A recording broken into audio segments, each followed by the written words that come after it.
As the nation has its eyes on DC right now, and there are national conversations about what is happening in our streets, I spoke with people about how this crime crackdown is impacting the people living through it. Have you felt safer these past few days in DC? No. I felt less comfortable going off campus. I feel like, I don't know, like someone might just pop out of nowhere and grab me saying they're from the government. It made me feel pretty safe. It doesn't make me feel any safer. It makes me feel more paranoid, actually. It's nice to see the presence to at least discourage, just hooligan activity. Some in DC say just seeing the blue lights of police cars is a deterrent for crime. You walk around DuPont Circle, say anytime past 9:30 when the sun goes down, there's always some sort of ruckus going on. We walked around after dinner last night, and just to see the police presence, it's way more calm and just a safer environment. Others say they are scared to come to the district, but not because of the crime, because of the increase in federal law enforcement. I've been visiting her every year since she moved here, and I honestly felt a little scared to come here. I'm a citizen, but things are scary. There's all these ICE agents, there's all these National Guards. People are getting pulled over for profiling. Most agree the city has felt quieter these past few days. Some say that's a positive byproduct of the crime crackdown. Others say that's DC losing its vibrancy. It feels a little less lively, I feel like people are staying indoors more. I definitely think I feel like I don't want to be outside as much. As long as you're a law-abiding citizen, I don't get what the issue would be with having more police patrolling neighborhoods. Okay, so there's a lot going on. So do you guys think that Trump is right, what he's doing in DC with the National Guard and everything? Absolutely. Why you say that, Megan? Because I just feel like that, the city, they need, help. I don't feel like anybody's helping them, and I feel like they just don't care out there, like the cops. They'll let things go, they get called here, they'll go here, but somebody could call for an emergency over here, and they take their sweet time because they don't think, they don't prioritize it. So I feel like having the National Guard just makes it safer. And maybe teaches these teenagers a lesson. Problem is it's only 30 days. So it's are they hiding out for the 30 days? And then, after that's done, they go and they hit the streets? Or, you know what I mean? Or do they stay? I don't know. But they definitely need it. And they definitely need it out here in Worcester, I'll tell you that much. But yeah. Okay. Anybody agree with her or disagree? I 100,000% agree with Megan. I think it's very sad where a city gets so to the point where their own law enforcement, their own local police officers cannot control their citizens, and the National Guard has to step in. It's very sad. And if you're not doing anything, why are you afraid? Why are you afraid of the police? If anything, I would feel safer. I can walk down the street if I was living in DC. And if you're not doing anything, why fear them? I don't understand where the fear comes from the cops. The cops are not just snatching you up because you look black, brown, white, or you look like you might be up to no good. They're snatching people up who are committing crimes. And this is our nation's capital. This is a reflection of the rest of the U.S. when you look overseas. Why is it that in your own nation's capital, you cannot be safe? How does that look like to other countries? True. I do have a question. Is DC that unsafe? Because I was researching it, and the Justice Department did say on January 3rd, they issued a press release stating violent crime was down 30%. So is it that unsafe that National Guards had to be launched there? Because I think there's different cities that are unsafe. It's down 30% from what number, though? From 2023. No, I mean, what's the number that it dropped 30% from? Oh, I don't know. But it's been the lowest the past 30 years. So DC's crime, hit 30 low in 2024 with 26% drop in 2025. Yeah.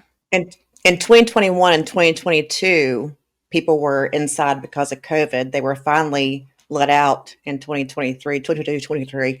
And crime went up and then dropped. And in the past 7 days, robberies down 46%, carjacking down 83%, car theft down 21%, violent crime down 22%, property crime down 6%, all crimes 8% in 7 days.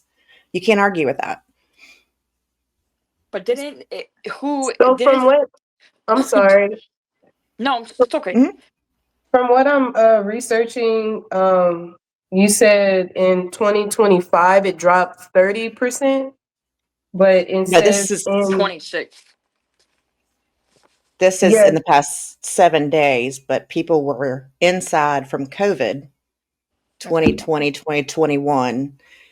Crime jumped up 2022. So yeah, in 2023, it did come down because they were policing. People were out. They had to do things. yeah, in But yeah, the past 7 2023. days. Yeah, in 2023, it says Washington, D.C. experienced a significant increase in crime across most major categories. Overall crime increased by 33% compared to 2022. So whatever the numbers was for 2022, it increased 33%. So Mhm. if it stayed that way all the way up until about 2024, 2025, that means the 30% that it dropped is really just falling back to what it already was before 2023. Okay. So is this a new way? Not having police, we just issuing National Guards to different cities and let them handle the streets? Didn't they just? Didn't they just like put somebody on a leave for like misinformation, kind of like not reporting incidents? Yeah, so basically what happened There we go. was they were underreporting crime. So let me tell you what really happens. What really happens is it's not that crime is down, it's the way that they report crime is down Exactly. Yeah. and the amount of crime that they're actually tackling. So one of the things that's important that we need to note in DC is that they're actually down over 800 police officers. And so that also spills into the budget because there's a lot of police officers that's being overworked and we're overpaying for overtime, which costs the city millions of dollars. So that's the first thing. The second thing is they're reclassifying the way that they report on crime. So, for example, if somebody then gets caught up for a felony, but because we have laws that are really lax and then we have liberal judges, then what happens is they'll reduce that down to a misdemeanor. Or because we're down 800 police officers, when something is then reported, it's not classified the same way. There was a gas station that was recently not even broken into, but ransacked, and they basically had a takeover. They stole everything inside of the gas station. Police showed up and they said, and this happens in Los Angeles, it happens everywhere. Police showed up and said, hey, listen, it's nothing we can really do about it. So this is really just a theft. Really, it was a lot of other things. It was grand larceny, it was robbery, it was a lot of things, but the police officers' hands are pretty much handcuffed.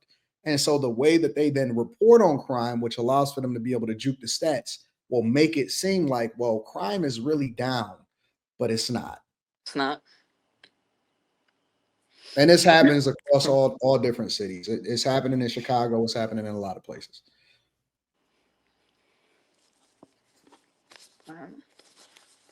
Does Just to anybody give you a disagree? little bit of clarification. Does anybody disagree with the National Guard going to these cities and trying to police people in a certain manner? Have you guys been watching it? I think, Yeah. yeah, I think if it becomes something frequent, I that kind of makes me uncomfortable. I feel like, it should be something that we use when we really need it. Like the LA riots, I felt like it was warranted that they went out there. But I just think we start going into another side when we do it frequently. That's Like what? What other Well, stuff do you think that we go into? Martial law. martial law. Yeah. Martial law has not been deployed, and martial law is usually a temporary measure in order to get control of a situation Mhm. like a riot. So, that's fear mongering when people say that. When is the last time that martial law has been deployed? Like never. Correct. It And hasn't not yet. only not No. only that, but they deploy National Guard a plethora of times and throughout like numerous times throughout the years, like over decades and decades. This is not like a first time. This happens a whole lot, especially like whenever it comes to like natural disasters or when situations just get out of control, like you were saying, riots and stuff like that. I mean, any places that's really out of control, they're going to deploy military to get it under control. And it's been happening. I So guess this my is thing nothing that I'm new. trying to understand though is that we have all of these different agencies, the ATF, the FBI, Mm. we have park police, we got military police, we got all of these different agencies that we don't utilize yet we spending taxpayer dollars on. And what do y'all think that we should spend it on if it's not to actually make our community safer? Hmm. I mean, I'm just wondering because we know where the majority of the crime happens. We know Right. who commits the majority of the crime. We know that, 4 kids got shot within a month's time. We know that, where the crime is happening. And so I'm trying to understand, how does this benefit the community to allow for things to just go? Because even if the crime is, let's assume for the sake of the conversation that they didn't juke the stats, that crime is down 30%, right? Which we all know that that's a lie. But let's assume for the sake of conversation, let's speak on that. How many murders, how many robberies, how many homeless people in tent cities that's right outside of the Capitol or right outside of the White House? How many qualifies for us to just go as usual and just regular community policing? Jesus. Just wondering. Because That's see, a for good question. me, one is too many. For me, one is too many. One person hurt, one kid shot, any drugs that's being pushed in the community. The only people that will be afraid of something like this is people that are committing crimes, Yep. people that got warrants, illegal migrants that's not supposed to be here. And so I've always believed that the best way to make sure that a community stays down and broken is to allow for crime and criminals to continue to do whatever it is that they want to do and run rampant in the community. We always talk about how we need to clean up our streets, but I don't see anybody. What you think you're going to negotiate with criminals? People think that you're going to start to talk them in, community policing, all of this stuff. What do y'all think is going to happen? Because I ain't never seen a criminal negotiate not selling drugs inside of the community. I They're ain't not going never to stop. seen nobody that's looking to commit a robbery was talked out of it. If that's the case, Anton, shouldn't laws just be stricter? That too. I think More, that's more really where it cops. stems from. Like these We laws I are very believe that lax. we have to have stricter laws. I believe that you have to start throwing the book at some of these people and making sure that they understand. And we're gonna use them as an example. I'm not Is it for I'm not for leniency. I'm for a heavy hand. Agreed. is And it I think stricter laws we need or just more accountability and enforcing the laws that we already have? Well, but think yeah, I about was it. gonna It's say still up like to stricter consequences. it's still up to the judge's discretion as to whether or not he want to implement the laws that are on the books. And that's the problem, because you can have police officers doing all of the community policing and arresting people, but it doesn't even matter, because if the judges decide and the prosecutors decide not to prosecute, or they want to give them a lenient crime, or you see something that's happening like in Chicago with the Safety Act where they doing no bond and people are just able to be let out. They don't work with the federal law enforcement in order to deport people that do even commit crime that's over here illegally.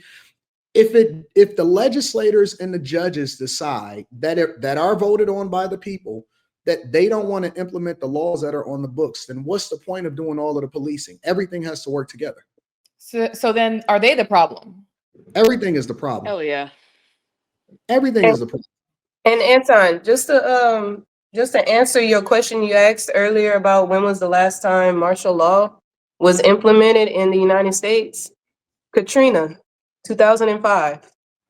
So, and the reason why they implemented the martial law was because of how terrible everything was happening after that storm.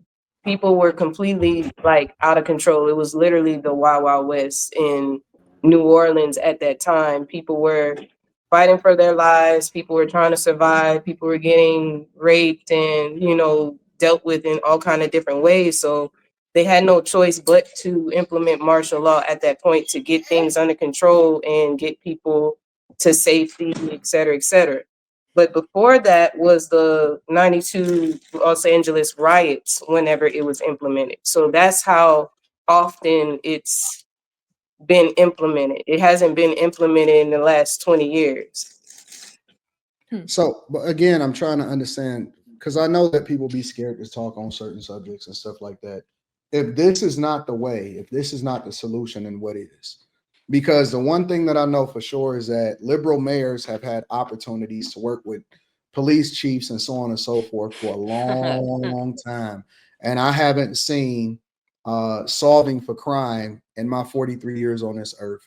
And so I'm trying to understand what exactly is the solution if not this.